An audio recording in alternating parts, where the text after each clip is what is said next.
नमस्कार दोस्तों, welcome to study IQ। दोस्तों, हाल ही में ऑनरेबल सुप्रीम कोर्ट ने केंद्र सरकार और राज्य सरकारों को ये दिशा निर्देश दिए कि वे सेक्स वर्कर्स के अधिकारों से जुड़ी हुई उन 6 गाइडलाइंस को तुरंत प्रभाव से लागू करें जिन पर इन सरकारों ने अपनी सहमति जताई थी, और बाकी की जो 4 बची हुई गाइडलाइंस हैं उन पर भी सुप्रीम कोर्ट ने अपनी अगली सुनवाई में इन सरकारों से जवाब तलब किया है। आज की अपनी इस वीडियो में हम समझेंगे कि क्या गाइडलाइंस हैं जिन्हें लागू करने के दिशा निर्देश दिए गए हैं और कहां से ये गाइडलाइंस आई, क्या है इनका ओरिजिन और क्या है इनके मायने। So welcome to study IQ। My name is Chand Kuba. अगर आप मेरी वीडियोस की PPTs डाउनलोड करना चाहें तो टेलीग्राम के इस चैनल को आप ज्वाइन कर सकते हैं। साथ ही में अगर आप UPSC की तैयारी कर रहे हैं तो स्टडी IQ के इस ऑफर का आप लाभ उठा सकते हैं, जहां पे आपको पूरा कोर्स 9,999 रुपीज में उपलब्ध कराया जा रहा है। आपको सिर्फ एक कोड इस्तेमाल करना है, दैट इज चांद फ्लैश। देखिए, जानते हैं पूरे मामले का बैकग्राउंड क्या है। सबसे पहले हमें देखने को मिलता है कि ऑनरेबल सुप्रीम कोर्ट के सामने एक क्रिमिनल अपील आती है in the name of Buddhadev Karmaskar versus state of Bengal, जहां पर इनके ऊपर आरोप था, बुद्धदेव के ऊपर आरोप था कि उन्होंने 1999 में एक सेक्स वर्कर का मर्डर किया था। इस मामले को डिस्पोज ऑफ करते हुए ऑनरेबल सुप्रीम कोर्ट ने अपने आप से एक पैनल का गठन किया और 2011 में उस पैनल को यह दिशा निर्देश दिए कि वे 3 महत्वपूर्ण पहलुओं पर जो कि सेक्स वर्कर से जुड़े हुए हैं उन पर अपनी रिकमेंडेशंस दे। कौन से 3 महत्वपूर्ण पहलू हैं वो भी देख लेते हैं। सबसे पहले था that the measures to prevent trafficking. So जो ह्यूमन ट्रैफिकिंग हो रही है उसे किस तरह से रोका जाए। दूसरा है कि जो सेक्स वर्कर्स अपने इस काम को छोड़ना चाहती हैं उन्हें किस तरह से रिहेबिलिटेट करने में मदद की जाए। और तीसरा वो कि जो सेक्स वर्कर्स अपने इस काम को कंटिन्यू यानी कि जारी रखना चाहती हैं वो किस तरह से एक डिग्निफाइड वे में अपने इस काम को जारी रख सकती हैं। इस पर भी रिकमेंडेशंस मांगी गई।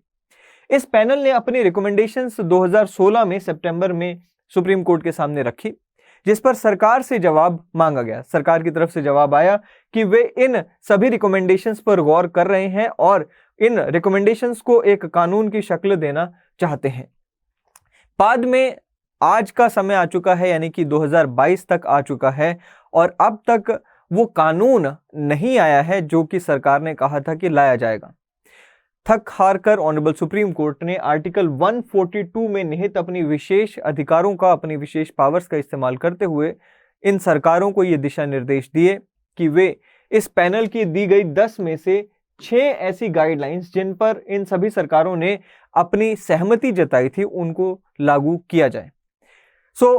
अब सबसे पहले तो 142 देख लेते हैं। आर्टिकल 142 ऑफ द कॉन्स्टिट्यूशन किस तरह से ऑनरेबल सुप्रीम कोर्ट को अलग से एक्स्ट्रा पावर देता है, क्या पावर देता है वो जान लेते हैं।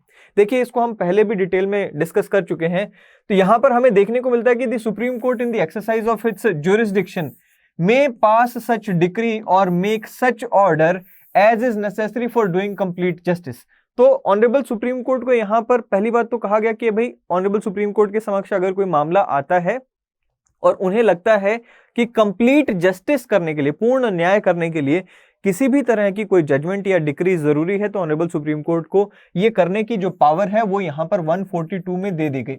साथ ही में यह पावर भी दे दी गई कि उस जजमेंट को अगर ऑनरेबल सुप्रीम कोर्ट के सामने वो जो जजमेंट ऑनरेबल सुप्रीम कोर्ट ने दी उसे लागू करने की भी पावर यहां पर दे दी गई है इसी आर्टिकल में।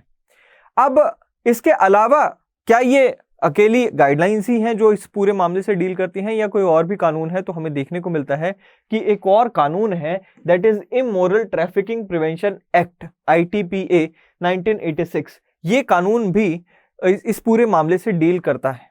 कैसे डील करता है? सबसे पहले तो देखिए, ये जो पूरा कानून है ITPA का, ये प्रोस्टिट्यूशन को इलीगल तो डिक्लेयर नहीं करता है, बट प्रोस्टिट्यूशन से जुड़े हुए और कई सारे पहलू हैं जिन्हें इलीगल डिक्लेयर किया गया है। जैसे कि प्रोस्टिट्यूशन को ये हिदायत है कि वो किसी को भी यहां पर सॉलिसिट नहीं कर सकती हैं फॉर देयर सर्विसेज। वो पब्लिक प्लेस में जाकर यहां पर किसी को भी न्योता नहीं दे सकती हैं। साथ ही में carrying out of prostitution in public places like hotels is prohibited. साथ ही में यहाँ पर ब्रोदल ओनर्स यानी कि जो ब्रोदल चलाते हैं उनके लिए भी यहाँ पर अपराध वो बनाया गया है कि अगर कोई व्यक्ति ब्रोदल चला रहा है तो वो एक अपराध होगा। अगर कोई व्यक्ति ब्रोदल या फिर प्रोस्टिट्यूट्स की कमाई पर अपना जीवन व्यय कर रहा है तो वो भी एक अपराध बनाया गया।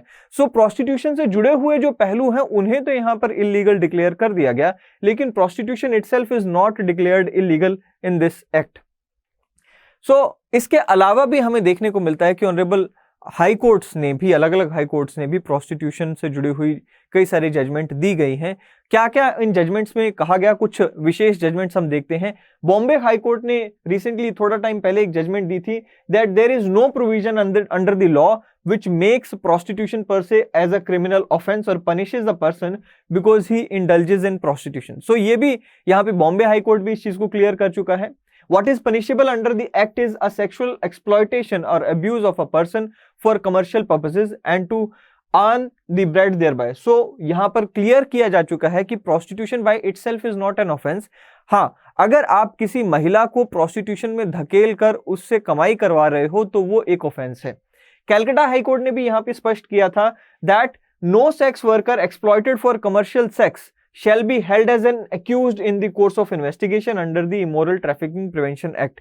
जो सेक्स वर्कर्स को ही एक्सप्लॉइट किया जा रहा है, आप उन्हीं को दोषी नहीं बना सकते हो आईटीपीए के तहत unless there is a material to suggest her involvement as a co conspirator. सो अगर कहीं पर किसी महिला ने किसी दूसरी महिला को यहां पर प्रोस्टिट्यूशन में धकेला है एज अ को कॉन्स्पिरेटर, वो यहां पर पूरी कॉन्स्पिरेसी के तहत दूसरी महिला को धकेल रही है इस पूरे प्रोफेशन में, तो उस महिला के खिलाफ आप कार्रवाई कर सकते हो। लेकिन उस महिला पे आप केवल इसीलिए कार्रवाई नहीं कर सकते हो क्योंकि वो प्रोस्टिट्यूशन में इन्वॉल्व है। फिर कर्नाटका हाई कोर्ट ने भी रिसेंटली अप्रैल 2022 में ही कहा that a customer found in a brothel at the time of raid can not be hold as into the criminal proceeding. So again यहां पर यह स्पष्ट दोबारा किया गया कि भाई जो ब्रोदल चला रहे हैं वो अपराधी हैं, लेकिन अगर कोई कस्टमर यहां पर प्रोस्टिट्यूट के साथ पाया जाता है उसे आप यहां पर अपराधी नहीं बना सकते या उसे यहां पर आप लीगल प्रोसीडिंग्स में हिस्सा नहीं बना सकते। सुप्रीम कोर्ट की ये जो रीसेंट जजमेंट जिसकी हम बात कर रहे हैं, यहां पर कहा गया कि भाई वो जो पैनल ने 10 डायरेक्शंस दी थी उनमें से 6 डायरेक्शंस जो कि रिलेटेड हैं किससे, rehabilitation measures in respect of sex workers and other connected issues से उन्हें लागू किया जाना चाहिए। और ये कब तक लागू रहेंगी, जब तक सरकार इस पर कोई कानून, ठोस कानून नहीं ले आती, तब तक ये जजमेंट जो है प्रभाव में रहेगी। अब कौन सी ऐसी डायरेक्शंस हैं जिन्हें इंप्लीमेंट करने के आदेश दिए गए हैं, एक एक करके इन सबको जानते हैं। सबसे पहले तो ये कि provision for immediate medical assistance for any sex worker who is the victim of sexual assault. So कोई ऐसी सेक्स वर्कर जो कि यहाँ पे सेक्सुअल असॉल्ट की विक्टिम है उसे यहाँ पर मेडिकल असिस्टेंस दिलवाई जाए। प्रेस काउंसिल को ये हिदायत दी गई कि भाई वो अपने जो भी प्रेस काउंसिल के मेंबर्स हैं यानी कि जितने भी पत्रकार हैं उन्हें ये आगे दिशा निर्देश दें कि वे किसी भी प्रोस्टिट्यूट की जो आइडेंटिटी है उसे रिवील नहीं करेंगे व्हाइल रिपोर्टिंग देयर मैटर्स। इसी तरह से जो गवर्नमेंट्स हैं, चाहे वो केंद्र सरकार है या फिर राज्य सरकारें हैं, उन्हें यह कहा गया कि आप national, state and district legislative services authority की मदद से यहाँ पे जितने भी प्रोस्टिट्यूट्स हैं उनको एक जागरूकता उनमें लाइए, उनमें एक अवेयरनेस क्रिएट कीजिए उनके अधिकारों को लेकर, यानी कि उनके अधिकारों के प्रति, legality of sex work, rights and obligations of police, what is permitted and what is prohibited, ताकि उनको कोई एक्सप्लॉइट ना कर पाए। उससे जुड़ी हुई जो है आपको जागरूकता यहाँ पर लानी है। Direction to the states to do a survey of all ITPA preventive homes. देखिए जितने भी प्रोस्टिट्यूट्स हैं उन्हें यहां पर सरकार क्या करती है, यहां पर आईटीपीए के तहत बनाए गए प्रिवेंटिंग या प्रोटेक्टिव होम्स में डाल देती है। अब कई बार ऐसा देखने को मिलता है कि वहां पर जो प्रोस्टिट्यूट्स हैं वो रहना नहीं भी चाहती हैं, उनकी मर्जी के खिलाफ उन्हें वहां पे रखा गया है। तो यहां पर कहा गया so that cases of adult women who are detained against their will, यानी पे यहां पर जो आईटीपीए के जो प्रिवेंटिव होम्स हैं या प्रोटेक्टिव होम्स हैं वहां पर जिन महिलाओं को उनकी विल के खिलाफ रखा गया है उन्हें वहां पर छुड़ाया जाए और वहां पर इस तरह के दिशा निर्देश दिए। फिर कहते हैं जी direction that the measures that sex workers employ for their health. देखिए अब सेक्स वर्कर्स जो हैं प्रोटेक्टिव यहाँ पर मेजर्स एम्प्लॉय करती हैं, जैसे कॉन्डम्स एक्सेट्रा उनका इस्तेमाल किया जाता है। अब पुलिस जब भी कभी रेड डालती है तो उन जो प्रोटेक्टिव मेजर्स होते हैं जैसे कॉन्डम एक्सेट्रा इन सबको यहाँ पर कलेक्ट कर लेती है और इनको एक सबूत के तौर पे उन एक्यूज्ड इन्हें बनाकर और इन्हीं के खिलाफ इस्तेमाल किया जाता है, जिसको यहाँ पर मना किया गया ऑनरेबल सुप्रीम कोर्ट के द्वारा। फिर कहा गया दैट पुलिस जो है और जितनी भी लॉ एनफोर्समेंट एजेंसीज हैं उन्हें भी सेंसिटाइज करने की जरूरत है, और वो भी जो दुर्व्यवहार करते हैं इनके साथ वो भी गलत है और वो भी बंद होना चाहिए। जिन डायरेक्शंस को अभी केंद्र और राज्य सरकारों ने नहीं माना है या जिन डायरेक्शंस को अभी इंप्लीमेंट नहीं किया गया है, जिन पर रिजर्वेशन है केंद्र सरकार की तरफ से, वो कौन सी डायरेक्शंस हैं चलिए देख लेते हैं। सबसे पहले तो ये कि no criminal action against the sex worker who is adult और participating with consent, but when a sex worker makes a complaint of the commercial or sexual or any other type of offense, the police must take it seriously and act in accordance with the law। भाई यहां पर सबसे पहले तो कहा गया कि जो सेक्स वर्कर्स हैं उनको जब भी वो कोई कंप्लेंट करें तो आप उनको सीरियसली लो, बट अदरवाइज अगर वो महिला अपनी मर्जी से इस काम में इन्वॉल्व है तो उसके खिलाफ एक्शन नहीं होगा। Whenever there is a raid on any brothel, since voluntary sex work is not illegal, only running the brothel is unlawful, the sex worker concerned should not be arrested or penalized or harassed as victimized। तो यहां पर इसको भी अभी लागू नहीं किया गया है। और एक ये बहुत ही इंपॉर्टेंट यहां पर डायरेक्शन है, वो ये कि क्या होता है कि जब पुलिस किसी ब्रोदल पर जाती है, वहां पर जाकर कोई बच्चा अगर दिख जाए तो ये प्रिज्यूम कर लिया जाता है कि वो बच्चा जो है उसकी या तो माता जो है, जो उनकी माँ है, वो एक सेक्स वर्कर है, तो पुलिस वहां से उस बच्चे को उठा के ले जाती है। या फिर ये प्रिज्यूम कर लिया जाता है कि वो बच्चा लाया गया है यहाँ पर ह्यूमन ट्रैफिकिंग के जरिए उसको प्रोस्टिट्यूशन में धकेलने के लिए।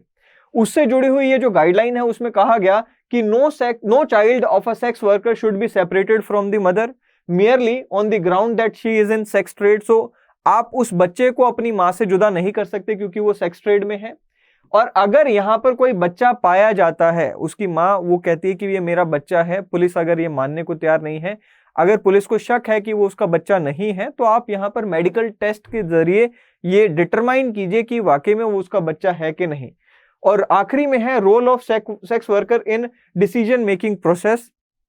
ये जो एक और डायरेक्शन, एक और रिकमेंडेशन आई थी पैनल की तरफ से, वो ये कि जितने भी सेक्स वर्कर्स हैं उनके कुछ मुखिया आगे आए, उन मुखियाओं को यहाँ पर जो डिसीजन मेकिंग प्रोसेस है, पॉलिसी मेकिंग प्रोसेस है, सरकारें उसमें उनको शामिल करें और वो उन डिसीजन मेकिंग प्रोसेसेस में अपनी आवाज रखें और बताएं कि क्या क्या मुसीबतें सेक्स वर्कर्स को फेस करनी पड़ती हैं, ताकि एक बेहतर जिंदगी की तरफ पॉलिसी बनाई जा सके।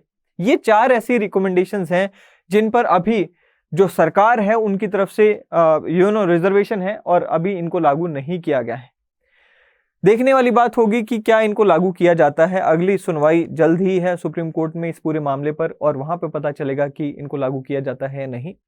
बट ये जजमेंट अपने आप में इंपॉर्टेंट इसलिए है क्योंकि इस जजमेंट से आर्टिकल 21 की जो हम बात करते हैं, that is right to life and liberty, life में भी क्या डिग्निफाइड लाइफ, उसकी तरफ हमारी कमिटमेंट यहां से दिखाई देती है। और कॉन्स्टिट्यूशन की तरफ हमारी कमिटमेंट, फंडामेंटल राइट्स की तरफ, कॉन्स्टिट्यूशनलिज्म की तरफ हमारी जो कमिटमेंट है वो इससे और दृढ़ होती हुई दिखाई देती है। आज की इस वीडियो में इतना ही। अगली वीडियो में फिर एक बार मिलेंगे। Till then thank you and have a great day ahead.